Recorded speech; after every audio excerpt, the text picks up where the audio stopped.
Assalamualaikum warahmatullahi wabarakatuh. Perkenalkan, nama saya Beatrix E. Kudus. Saya dengan NPM B1A024366. Saya berasal dari kelas F. Jadi, di sini saya akan menjelaskan isi jawaban dari tugas saya yang diberikan oleh dosen pengampu saya, yaitu Pak Editya Warman, SH, M.Hum. Baiklah, pada soal yang pertama, tunjukkanlah dengan memberi beberapa contoh bahwa manusia itu adalah makhluk yang bermasyarakat. Jadi, jawaban saya adalah manusia sebagai makhluk sosial dapat dilihat dalam berbagai contoh aktivitas dan perilaku yang menunjukkan ketergantungan dan interaksi dengan orang lain. Berikut beberapa contohnya. Yang pertama, gotong royong, yaitu kerjasama antara sejumlah orang untuk menyelesaikan pekerjaan yang dianggap untuk kepentingan bersama. Yang kedua, sopan santun, yaitu mengendalikan diri sendiri dengan berperilaku sopan santun terhadap sesama seperti menghormati orang yang lebih tua. Yang ketiga, kerjasama, yaitu usaha yang dilakukan oleh beberapa orang untuk mencapai tujuan bersama. Yang keempat, membantu orang lain, yaitu saling bahu-membantu untuk menolong satu sama lain. Yang kelima, bertegur sapa, yaitu membiasakan diri bertegur sapa dengan orang lain dan memberi salam kepada siapapun yang ditemui. Yang keenam, berorganisasi, yaitu aktif berpartisipasi dalam organisasi masyarakat untuk menciptakan lingkungan yang efektif. Dengan demikian, manusia sebagai makhluk sosial terus mengembangkan diri melalui hubungan interaksi dengan sesamanya, menunjukkan pentingnya kehidupan bermasyarakat dalam memenuhi kebutuhan dan meningkatkan kualitas hidup. Soal nomor 2.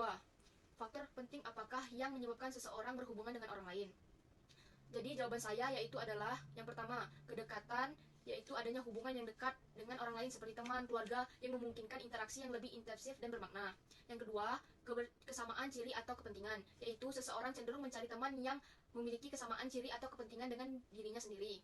Yang ketiga, kebutuhan sosial, yaitu manusia memiliki kebutuhan sosial untuk hidup berkelompok dan berinteraksi dengan orang lain. Yang keempat, norma-norma sosial, yaitu adanya norma sosial yang mengatur perilaku manusia seperti sopan santun dan etika. Yang kelima, filsafat hidup, yaitu sikap hidup yang positif dan bersahabat serta memiliki filsafat hidup yang berakar dari keyakinan agama.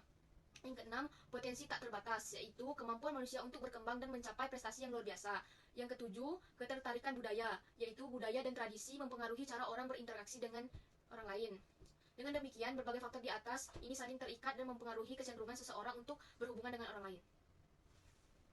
Soal nomor 3. Buktikanlah dengan diskusi contoh hukum seperti kepentingan yang bertentangan dapat menimbulkan kekacauan dalam masyarakat.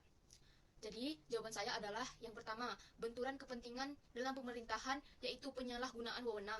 Yang kedua, perangkap jabatan, yaitu pegawai yang menduduki 2 atau lebih jabatan. Yang ketiga, kepentingan pribadi versus kepentingan publik. Yang keempat, konflik kepentingan dalam pengadaan barang dan jasa. Dengan demikian, benturan kepentingan yang tidak diatasi dapat menimbulkan kekacauan dalam masyarakat sehingga perlu penanganan untuk mencegah dan mengatasi konflik kepentingan tersebut. Soal yang keempat adalah dalam masyarakat pada hakikatnya terdapat beberapa kaidah. Yang A, sebutkanlah masing-masing kaidah tersebut dan berikanlah contohnya. Jawaban yang A, berikut adalah kaidah-kaidah tersebut beserta contohnya. Yang pertama, kaidah agama, contohnya yaitu tidak boleh membunuh, tidak boleh berdusta, larangan mencuri dalam ajaran agama yang menekankan pentingnya menghormati hak orang lain. Yang kedua, kaidah kesusilaan, contohnya tidak boleh iri hati, hendaklah berbuat baik terhadap sesama manusia, menghormati orang tua dan tidak berbicara kasar yang mencerminkan nilai moral dan interaksi. Yang ketiga, kaidah kesopanan, contohnya yaitu jangan meludah di hadapan orang lain, jangan memasuki suatu ruangan melalui jendela, seorang murid harus memberikan salam terlebih dahulu kepada gurunya, dan sebagainya. Yang keempat, kaidah hukum, contohnya yaitu peraturan lalu lintas yang mengharuskan pengendara untuk menaati rambu-rambu dengan sanksi bagi yang melanggar. Keempat kaidah ini saling melengkapi dalam menjaga ketertiban dan keharmonisan dalam masyarakat.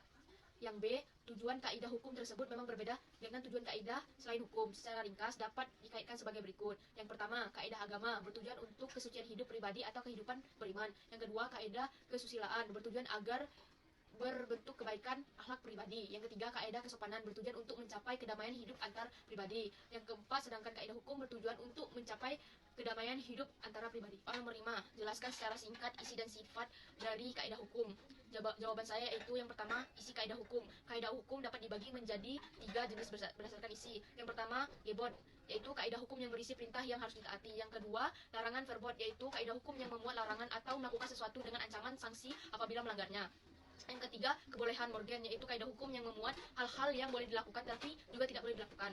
Yang kedua, sifat kaidah hukum. Kaidah hukum memiliki 2 sifat utama. Yang pertama, imperatif, sifat yang mengikat dan memaksa harus ditaati oleh setiap orang yang termasuk lokus dan tempus. Dari kaidah tersebut contohnya yaitu perintah untuk menaati rambu lalu lintas. Yang kedua, fakultatif, yaitu sifat yang tidak serta-merta harus ditaati karena sifatnya hanya merupakan pelengkap. Contohnya kaidah hukum yang membolehkan calon suami istri untuk mengadakan perjanjian tertulis sebelum atau sesudah menikah.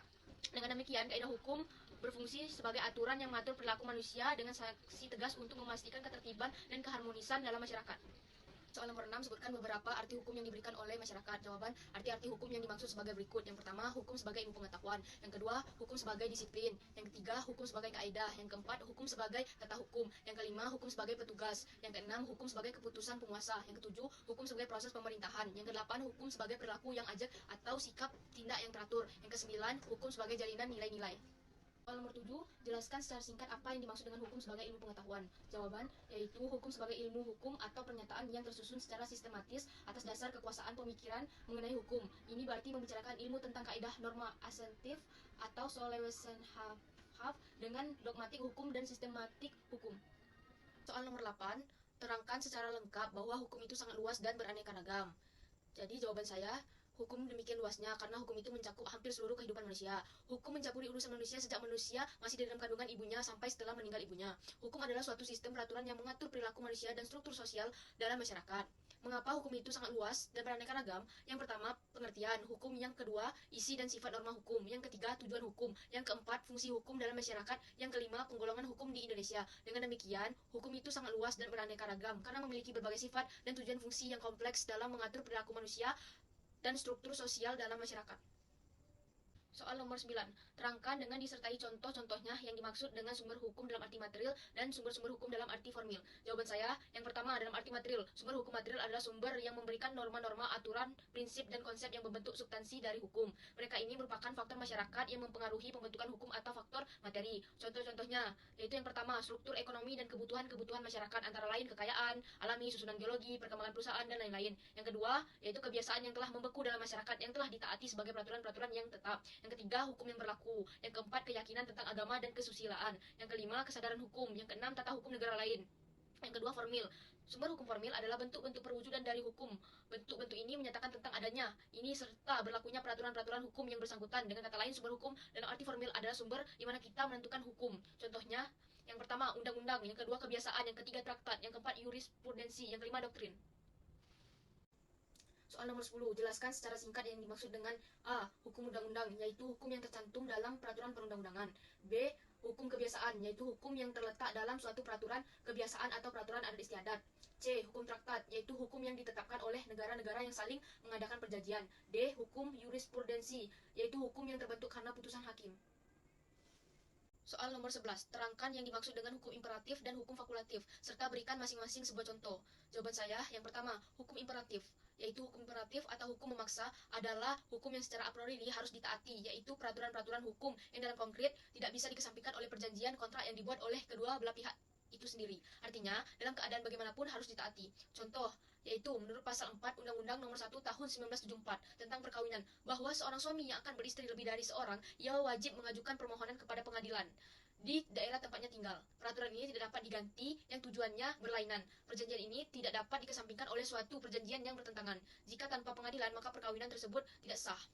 Yang kedua, hukum fakultatif. Hukum fakultatif atau hukum mengatur adalah hukum yang secara a priori tidak mengikat, yaitu peraturan-peraturan yang dalam keadaan konkret dapat dikesampingkan oleh perjanjian para pihak. Contohnya, yaitu menurut pasal 1393 KUH Perdata, sewa rumah oleh penyewa harus dibayar pada alamat yang menyewakan rumah. Ketentuan serupa dapat dikesampingkan oleh perjanjian para pihak. Sekian dari saya akhiri. Wassalamualaikum warahmatullahi wabarakatuh.